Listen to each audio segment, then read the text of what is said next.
चलिए दोस्तों, 100 मिलियन के करीब में कौन सा अभी फिलहाल में बाजी मार दिए। इस वीडियो में शुरू से लेकर अंत तक बना रहिए और हमेशा ऐसा वीडियो न्यू फॉर्मेशन जितना जल्दी लाने को मैं प्रयास करता हूं आप लोगों तक।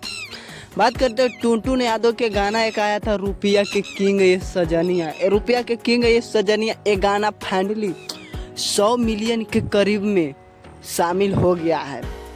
जो इस साल 100 मिलियन के सबसे पहला गाना 100 मिलियन के रुपया के किंग जो टुनटुन यादव ने हिला के रख दिया। बात करें दूसरे गाना, तो दूसरा गाना पवन सिंह पर है जो दिलवा ले जा रुमाल में, ये 99 मिलियन क्रॉस कर गया है। ये आज रात तक 100 मिलियन हो जाएगा।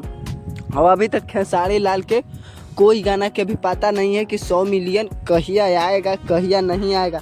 लेकिन हाँ, फिलहाल में एक और जो नीलकमल सिंह आने वाला लेके है जो धमाल और बवाल भोजपुरी इंडस्ट्री में मचा के रख देगा। लेकिन टुनटुन यादव तो जिसको भरोसा नहीं था वो इनका बाजी मार दिया।